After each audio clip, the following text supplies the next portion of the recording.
बात करते हैं हमारे महिमा नामदेव से कि कैसे उन्होंने इतने उत्साहपूर्वक अपने डाकघर में किए गए कार्यों को पूरा किया। स्टार्टिंग में तो मुझे काफी कठिनाइयाँ होती थी आने जाने में, क्योंकि उस टाइम मेरे पास आने जाने का कोई साधन भी नहीं था कि मैं घर से अपने ऑफिस तक कैसे जाऊँ। तो इन सब चीजों को मैं फेस करते हुए मैंने गाँव में जाना शुरू किया।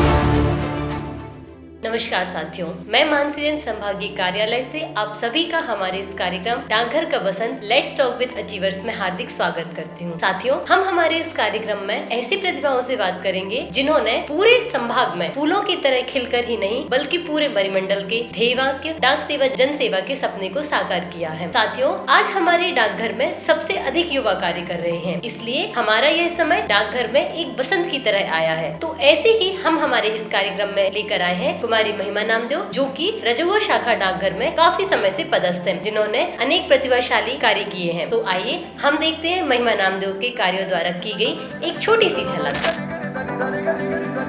है ठान लिया हमने सूरज सा जलना है, सपनों को दो परवाज़ अगर उड़ने की तमन्ना है।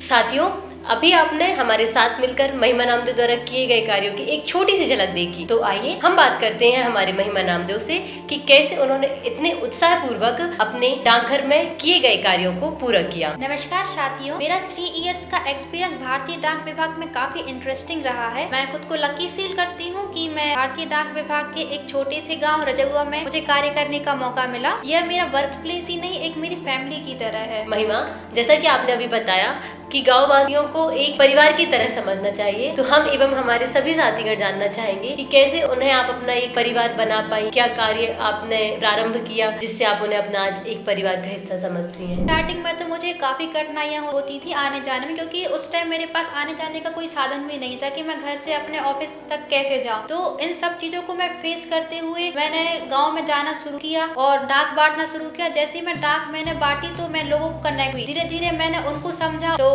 ये और मैं धीरे धीरे चल के वो पूरा गांव मेरा परिवार बन गया। आज मैं जब भी जाती हूँ तो सब दादी लोग हैं तो मुझे वो बिठालती हैं अपने खुद घर की बेटी मान। हाँ, जैसा कि महिमा, अभी हाल ही में हम लोगों ने आपका एक किस्सा सुना है कि अभी जो हमारे संभाग में एक अभियान चलाया जा रहा था, उसमें मात्र एक ही सप्ताह में इन्होंने 100 से अधिक सुकन्या खाता खोले हैं। तो चलिए जानते हैं कि क्या आपकी कार्य योजना रही, कैसे आपने अपने कार्य को सही तरीके से कर पाए।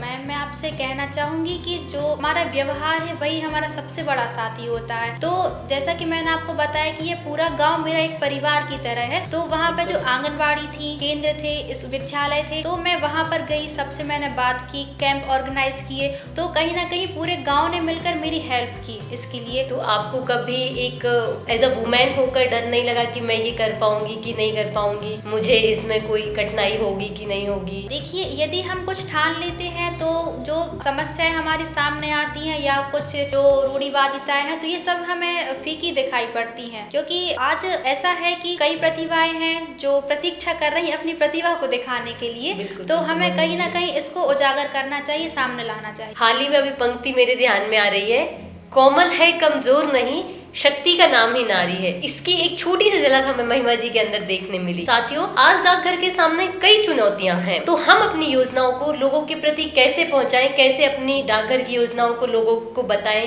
कि आपके लिए ये कितनी सुरक्षित है, इसके बारे में महिमा जी आप क्या कहना चाहेंगी? देखिए, हाल ही में हमारे केंद्रीय मंत्री आदरणीय सिंधिया जी ने कहा है कि हम अपने भारतीय डाक विभाग को एक लॉजिस्टिक हब बनाने वाले हैं।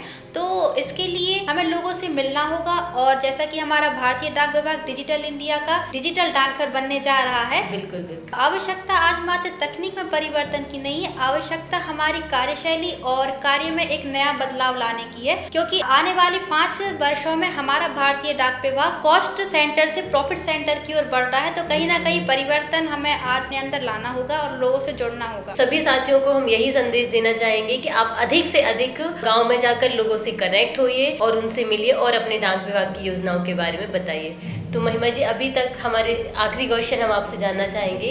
महिमा, अभी तक के सफर में हमारे डाकघर में आपकी एक ऐसी स्टोरी जो हमारे साथियों के साथ आप साझा करना चाहेंगे? जी मैम, अभी कुछ दिन पहले मैं फील्ड वर्क पर निकली थी और एक मैं ऐसी फैमिली में पहुंची जहां एक 2 साल की लड़की थी और वो जन्म से ही देख नहीं सकती। पर जब मैंने उसको देखा तो वो मतलब बहुत खुश थी।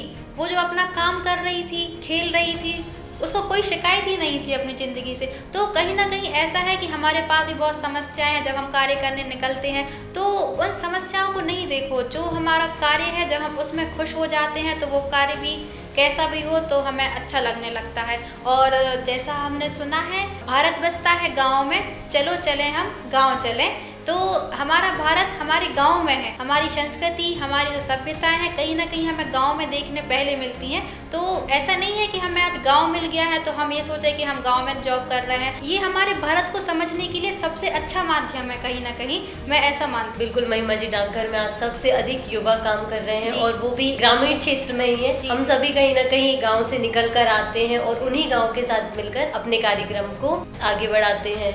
महिमा, मैं आपका बहुत बहुत धन्यवाद देना चाहूँगी कि आप हमारे इस कार्यक्रम में उपस्थित हुए और हमारे साथियों के साथ आपने अपने विचार को साझा किया। और मैं आशा करती हूँ, सभी साथियों से निवेदन भी करती हूँ कि ऐसे ही महिमा की तरह अपने कार्यों में कुशलता पूर्वक कार्य कर लोगों का अधिक से अधिक सहयोग करें और डाक विभाग को एक नई ऊंचाइयों तक ले जाएं।